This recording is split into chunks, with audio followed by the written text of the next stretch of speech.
દર્શક મિત્રો, અત્યારે છીપવાડ પાસે અમે આવી ગયા છે અને વલસાડ જિલ્લા ભાજપના મીડિયા ઇન્ચાર્જ દિવેશભાઈ પાંડે છે આપણી સાથે, પાછળ સીડીપીઆઈ વાળા સાહેબ પણ છે અને રાજાભાઈ ભાનુશાલી પણ છે. દિવેશભાઈ, શું કહેશો, પરિસ્થિતિ શું છે?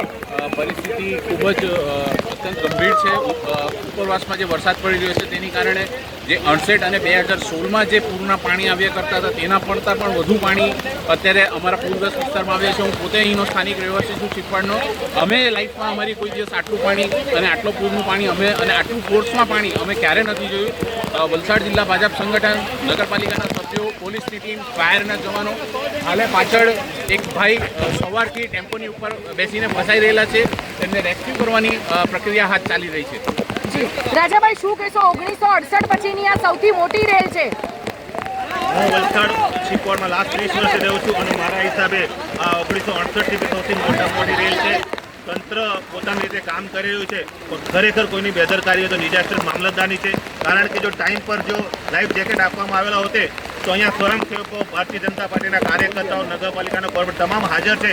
પણ નગરપાલિકા પાસે મર્યાદિત સ્ટોક હોવાના લીધે ડિઝાસ્ટર મામલતદાર આટલો સ્ટોક હોવા છતાં સંગ્રહ રાખ્યો. જ્યારે મંત્રીશ્રી અને કલેક્ટર સાહેબને દરમિયાનગીરી કરવાથી એ સ્ટોક અમને મળ્યું છે અને તમે જોઈ રહ્યા છો કે હમણાં સ્વયંસેવકો બધા રેસ્ક્યુ કરવા અંદર જઈ રહ્યા છે. જી રાજાભાઈ, આપ પણ રાતના 2 વાગ્યાથી આપ ઇલિયાસ મામૂન, આપ સૌ કોઈ ભાજપની ટીમ મેદાનમાં હતી અને જે અત્યારે આપે કીધું કે લાઈફ જેકેટની જે વાત છે તો ત્યારે નહીં આપ્યા હતા લાઈફ જેકેટ?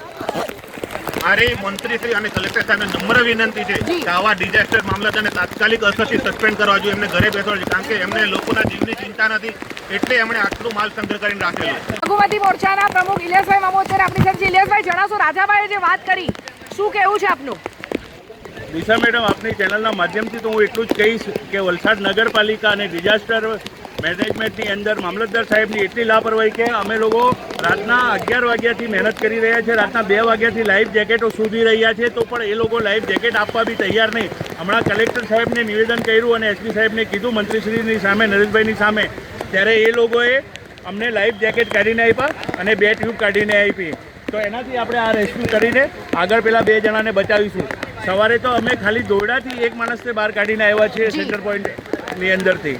એટલે આપને એટલું જ નિવેદન છે કે આપની ચેનલના માધ્યમથી એટલું તો કહેશો જ કલેક્ટર સાહેબ અને એમને કે આ મામલતદારને, ડિઝાસ્ટર મામલતદાર છે, એમને સસ્પેન્ડ કરે કે અહીંથી એમને છૂટા કરે. આવા મામલતદારની વલસાડ શહેરને જરૂર નથી કે આટલા વિકટ પરિસ્થિતિની અંદર પણ એ લોકો કોઈ સહાયમાં ના આવે અને કોઈને કંઈ મદદમાં ના આવે. સ્વયંસેવકો જાતે મહેનત કરી રહ્યા છે. આપ જોઈ રહ્યા છો કે દોરડા બાંધીને ભારતીય જનતા પાર્ટીના માણસો કામ કરી રહ્યા છે.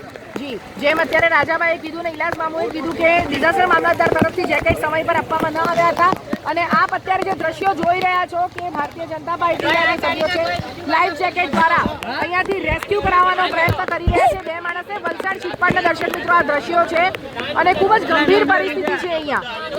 અને ફરી એકવાર હું કહીશ દિશા ન્યૂઝના માધ્યમથી કે કોઈ પણ કામ વગર ઘરની બહાર નીકળશો નહીં. અને 1968 પછીની, જી હા, ફરી એકવાર કહીશ કે 1968 પછીની આ મોટી રેલ છે.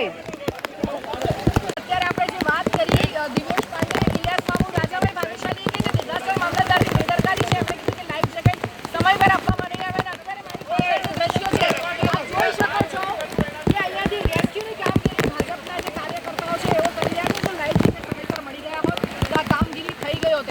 વલસાડના ઘણા વિસ્તારોમાં હજી પણ ઘણા લોકો ફસાયા છે અને વરસાદની હજી પણ આગાહી છે. આપણે જોયું કઈ રીતે અહીંયાથી ટીમ રેસ્ક્યુ કરી છે. ફરી એકવાર દિશા ન્યૂઝના માધ્યમથી આપને કહીશ કે કામ વગર ઘરની બહાર વાહનો પણ ડૂબ્યા છે અને પાણી કેટલું છે. અમે પોતે અત્યારે ઘૂંટણ સુધીના પાણીમાં છે. રેસ્ક્યુની જે ટીમ ગઈ છે, જોઈ શકો છો કે આટલા પાણી છે અને રેસ્ક્યુની જે ટીમ ગઈ છે સંખ્યા સુધીના પાણી છે એ લોકોને. તો ફરી એકવાર કહીશ કે ઘરમાં રહો અને સુરક્ષિત રહો અને જે કોઈને પણ તકલીફ હોય તો સીધો તંત્રનો સંપર્ક કરો. દિશા દેસાઈ, દિશા ન્યૂઝ, વલસાડ.